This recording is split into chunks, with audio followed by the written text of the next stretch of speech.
Mga kasama kong lingkod bayan, mga kapwa kong kinatawan, at mga kababayan ko, isang mainit na pagbati sa pagbabalik sa session ng inyong kapulungan ng kinatawan. Magandang hapon po sa ating lahat. Bago ang lahat, muli nating ipinaabot ang ating lubos na pakikiramay sa mga pamilyang labis na naapektuhan ng sunod-sunod na kalamidad sa ating buong bansa. Kasama ninyo kami sa panalangin para sa inyong mabilis na pagbangon. Ang buong Kongreso ay handang makipagtulungan sa inyong mga kinatawan upang maghatid ng agarang tulong at sa lahat ng mga pangangailangan. Patuloy din tayong makikipag-ugnayan sa mga ahensya ng mga pamahalaan at mga lokal na opisyal upang maihatid ang tulong, mabilis na rehabilitasyon at matiyak ang mas matatag na paghahanda sa mga susunod pang sakuna.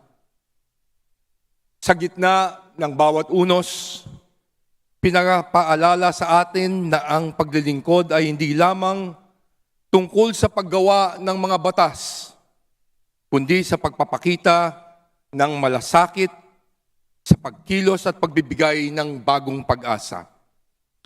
Naiintindihan ko po na may mga kasama tayo na wala dito ngayon upang tugunan ang pangangailangan ng kanilang mga nasasakupang lugar. Tama lamang po na ipakita natin ang ating dedikasyon sa paglilingkod sa gitna ng panahon ng mga pagsubok. Ngayon, na natapos na natin ang unang hakbang at tungkuling maipasa ang pambansang budget, maaari na nating ituon ang ating buong lakas sa paggawa ng iba pang mahalagang batas na magpapatatag sa ating ekonomiya, magpapalakas sa ating mga institusyon, makakatulong sa agarang pagbangon ng mga lugar na nasalanta at magpapatibay sa tiwala ng ating taong bayan. Ngunit, sa pagbubukas ng bagong yugto ng ating paglilingkod sa bayan, kakailanganin nating harapin ang mga katotohanan.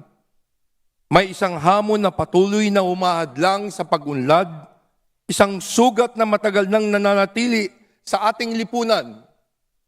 Yan ay ang korupsyon.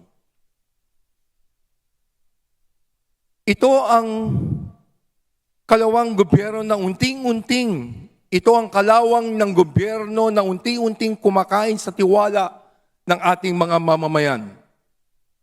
Ito ang tunay na salarin sa bawat proyektong hindi natatapos, sa bawat serbisyong napako, at sa mga pangakong di natupad. Sa mensahe ng Catholic Bishop Conference of the Philippines, nitong mga nakaraang araw, malinaw ang paalala, magmuni, magnilay-nilay, at higit sa lahat, maging tuwid. Ang mensahe ito ay hamon para sa bawat isa sa atin sa ating pamahalaan na ang tunay na reforma ay hindi nasusukat sa dami ng ating ipinangako, kundi sa epekto at bisa ng ating isinasagawang programa. Kaya ngayong araw, hayaan po ninyong ilahad ko ang dalawang konkretong hakbang ng inyong Kamara para maipakita at maiparamdam natin na seryoso tayong magreforma sa ating hanay. Una, ang Independent Commission Against Infrastructure Corruption or ICI Bill. Sa harap ng mga ulat ng katiwalaan at ghost projects, hindi sapat ang galit. Kailangan natin ang solusyon. Ang ICI Bill ay makakatulong upang mapanagot ang mga individual na sangkot sa katiwalaan sa flood control projects. Malinaw ang ating mensahe. There will be zero delays in the passage of this measure because our people have zero tolerance for corruption.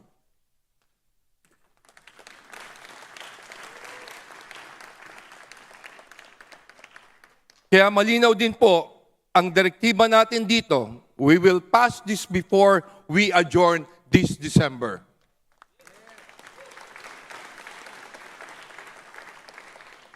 Pangalawa, ang paghahain ng panukalang anti-dynasty bill.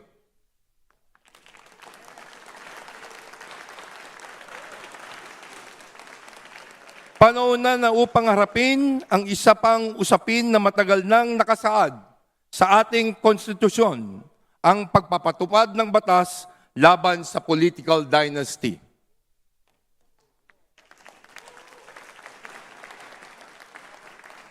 Alam ko pong maraming magtataas ng kilay sa usaping ito.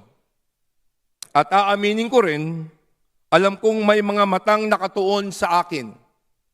Dahil sa aking pamilya, gaya ng mga marami pang iba, ay meron ng mahabang tradisyon na paglilingkod sa ating bayan. Hindi ko po itinatanggi sapagkat naniniwala ako na ang paglilingkod ay hindi minamana, kundi ipinagkakatiwala ng taong bayan.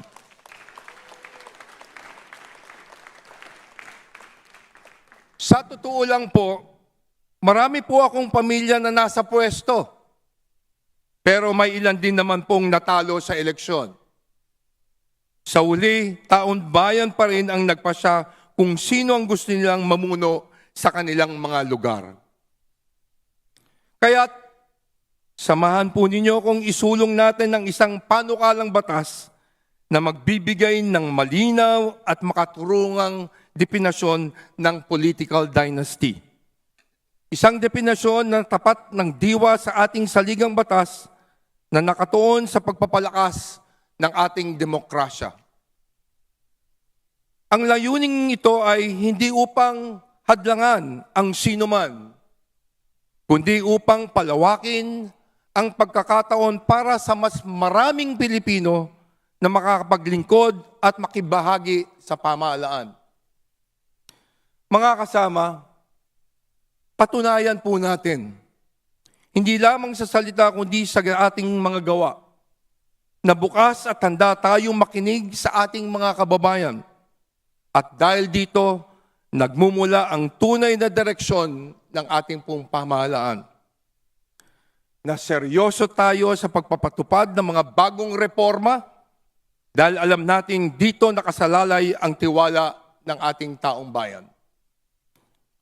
Dahil ang seryosong pagbabago ang tanging daan tungo sa mas maayos at makatarungan at maunlad na bagong Pilipinas. Habang binubuksan natin ang sesyon na ito, harapin ang tungkulin bilang mga tagapangalaga ng tiwala. Mga lingkod bayan na handang tumupad sa mga pangakong maglingkod ng tapat, magtrabaho ng buong puso, at maghatid ng resulta na tunay na mararamdaman ng ating pong mga mamamayan. Maraming salamat po at sama-sama tayong talunin natin ang korupsyon. Mabuhay ang ating bansang Pilipinas.